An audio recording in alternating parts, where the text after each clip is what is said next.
민주당 내에서는 586 용태론이 불거지면서 인적 쇄신 요구가 커지고 있습니다. 설 연휴를 앞두고 이재명 대선 후보의 지지율 정체를 타개하기 위한 고강도 쇄신안으로 해석됩니다. 실윤회로 불리는 저희부터 기득권을 내려놓겠습니다. 국민의 선택 없는 임명직은 일체 맞지 않겠습니다. 저 자신부터 모든 기득권을 내려놓고 이재명 정부 탄생의 마중물이 되겠습니다. 예, 이재명 후보의 지지율 정체로 고심이 깊은 민주당. 어제 송영길 대표가 4가지 깜짝 쇄신안을 발표했습니다. 다시 한번 정리해 드릴게요. 첫째, 586 기득권을 내려놓는다는 차원에서 나부터 총선 불출마하겠다. 그리고 동일 지역 4선 이상 연임 금지를 제도화하겠다. 둘째, 재보궐에서 종로, 안성, 청주 3곳 후보 내지 않겠다. 셋째, 윤미향, 이상직, 박덕흠 의원의 제명안 신속 처리하겠다. 넷째, 지방선거에서 2030을 30% 이상 공천하겠다. 자, 그야말로 깜짝 발표였다고 하는데 그 후에 민주당 분위기 궁금해집니다.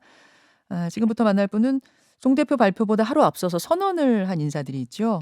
이재명 후보가 당선되더라도 임명직을 맡지 않겠다라고 선언한 소위 7인회 가운데 한 분 민주당 김남국 의원 연결돼 있습니다. 김남국 의원님 안녕하세요. 네, 안녕하세요. 안산 단원을 김남국입니다. 예, 아니 뭐 본인이 나오셨으니까 잠깐 좀 7인회 질문부터 드릴게요. 네. 정성호 의원이 발표하시면서 소위 7인회 이렇게 언급을 하시더라고요. 예. 그러면은 이재명 후보하고 심리적으로 가까운 7명 뭐 이렇게 보면 됩니까?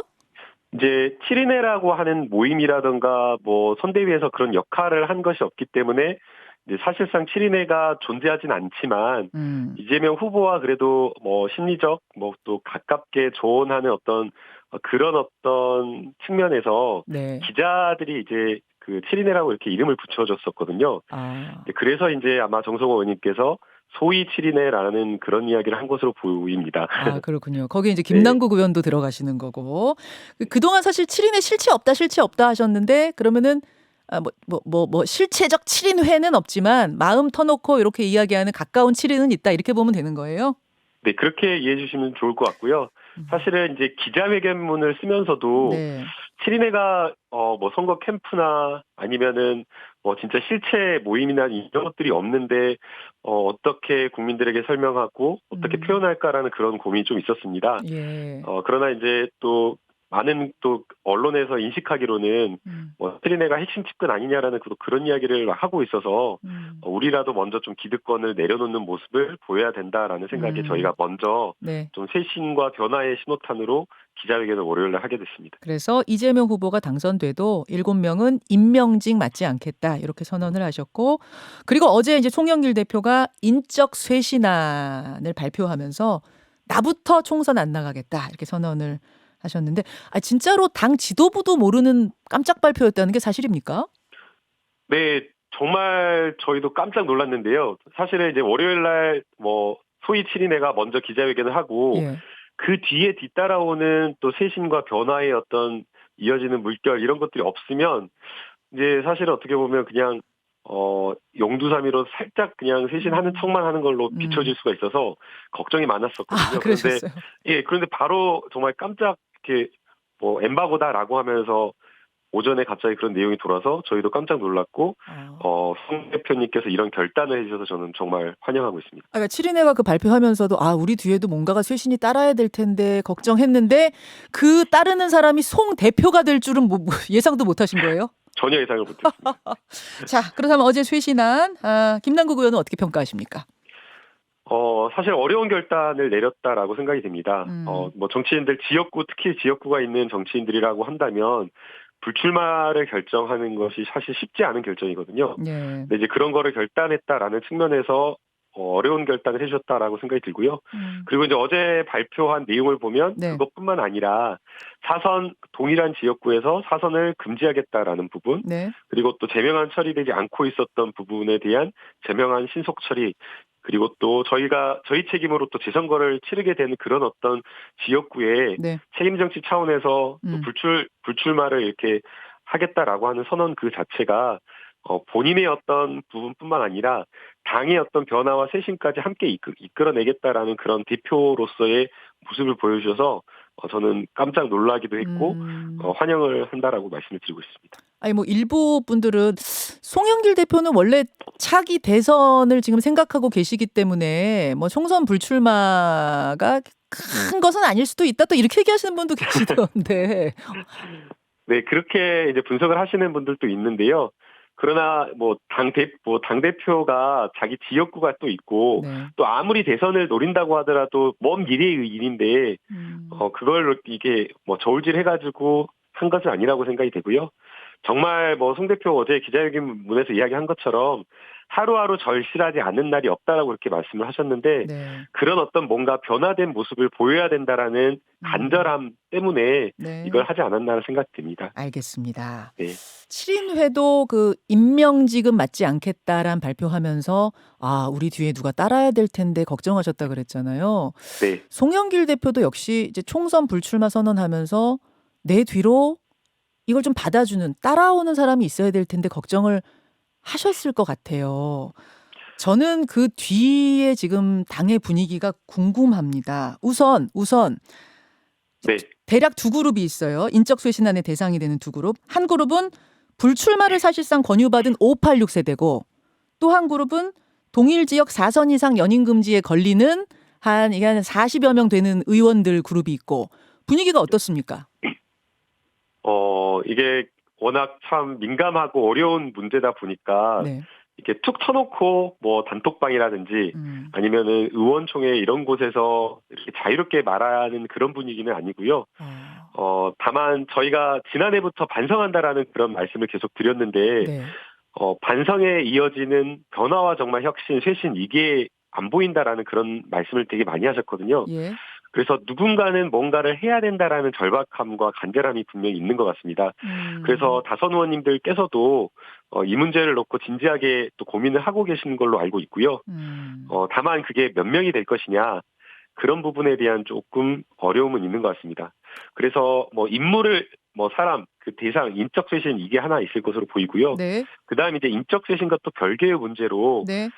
정말 청년 정치가 될 수 있고 또 새로운 어떤 정치가 될 수 있도록 제도적인 어떤 개혁을 하는 것도 필요하기 때문에 당장에 어떤 사람들이 어떤 의원들이 불출마 선언을 하지 않는다고 하더라도 저희가 먼저 제도적인 부분 아까 말씀드린 4선 이상은 연임에서 불출마한다라고 하는 네. 이러한 것들을 딱 명시적으로 당원 당규에 박아서 제도화하는 것도 저는 뒤따라야 된다고 보고 있습니다. 자, 좀 따로 볼게요. 우선 86세대 의원들 움직임은 공개적으로는 한 명도 안 보입니다. 우상호 의원 같은 경우는 이미 총선 불출마를 지난 서울시장 경선 나가실 때 하셨기 때문에 우상호 의원이 이번에 SNS에 올린 건 사실 재확인 정도고 새롭게 총선 불출마 선언한 86은 없죠? 없습니다. 없죠. 김종민 의원님이 긴 글을 장문의 글을 올려서 이제 86 용태론 비슷하게 이야기를 했었습니다. 얘기를 하셨는데 그다음 다른 인터뷰에 나오셔가지고는 조금 또 다른 결의 말씀을 하시더라고요. 그리고 선언한 분은 아직 없는 것 같고 네. 김남국 의원께서 당내 두루두루 잘 아시잖아요. 그래도 대략 지금 고민 중이신 분들이 몇 분이나 되는 걸로 보이세요? 잘 안 보입니다. 그 비밀리에 이야기하고 계신 것 같아서 아직은 누가 이렇게 확실하게 명확하게 이야기한다라는 건 없는 것 같습니다. 네. 단톡방 그런데도 결정 말고 고민하고 있는 분도 안 보여요? 오늘 인터뷰 오기 전에 혹시나 또 단톡방에 어떤 글이 올라왔을까 하고 방금 전에 확인했었는데 네. 없더라고요. 네. 지금 되게 솔직하게 말씀하시는 거예요. 단톡방에도 고민하는 분도 없다. 네. 그러면 이제 송영길 대표의 그냥 독창으로 끝나는 거 아니에요? 그러니까 그런 어떤 공개된 장소에 글을 올리지 않을 뿐이지, 네. 간담회 자리라든지 의원끼리 차담하는 자리, 또 저녁 식사하는, 점심 식사하는 그런 자리에서 계속 이야기를 하고 있는 것으로 알고 있습니다. 이야기는 되는 걸로 네. 알겠습니다. 두 번째 관건은요. 동일 지역구의 4선 이상 연임 금지. 조금 전에 이제 김남국 의원께서 이게 더 중요하다 하셨던 그건데요. 네. 여기 걸리는 분들도 한 40명 돼요. 9분. 네. 이분들도 아직 반응이 공개적으로는 없는 거죠. 저희가 이 문제는 네. 그 정당 혁신 특위에서 계속 논의를 했었습니다. 예. 그래서 거기에 참여한 많은 그 혁신위원 의원님들께 하셨고요.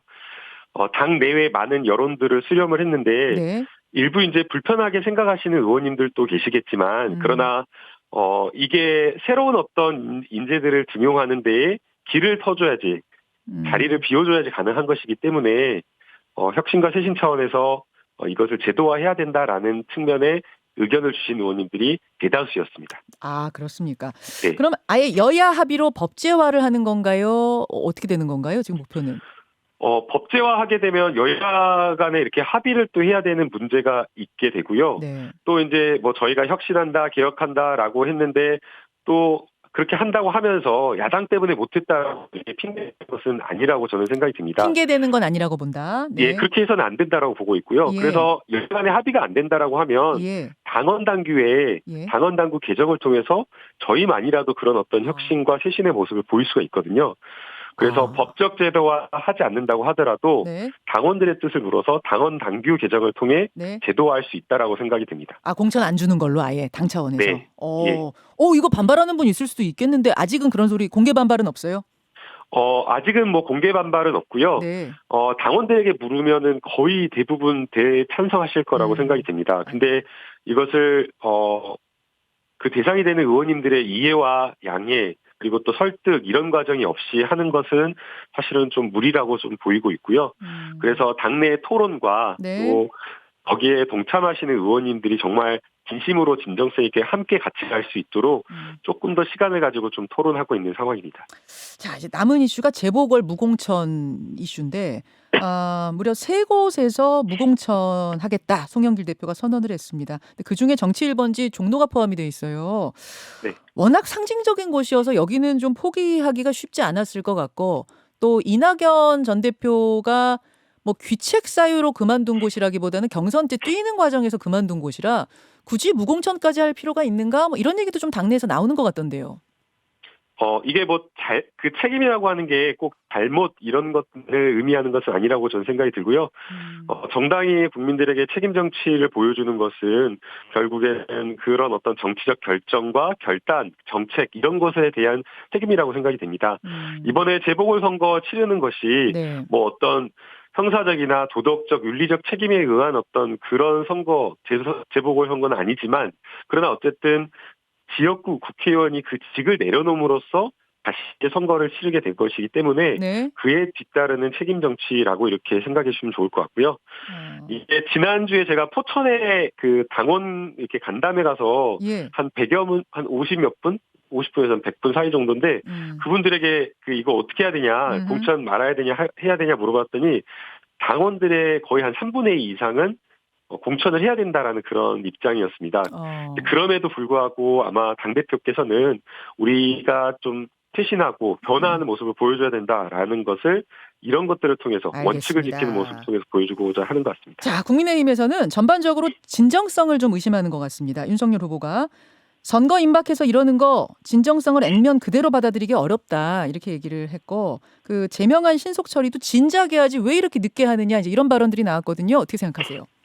네, 그 비판을 겸허하게 수용을 하고 싶습니다. 왜 이제야 쇄신하고 변화하느냐라는 말씀을 저희가 받아들이고 싶고요. 그 다음에 진정성이 없다라는 부분도 정말 진정성이 있도록 보여주도록 더 쇄신하고 더 변화하도록 노력하겠습니다.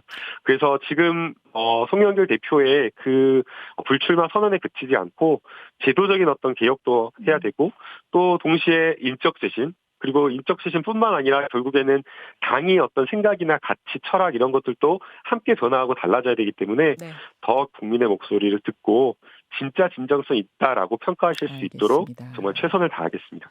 여기까지 오늘 말씀 듣죠. 김남국 의원님 고맙습니다. 네, 감사합니다. 김현정의 뉴스쇼는 청취자 여러분의 참여로 이루어집니다.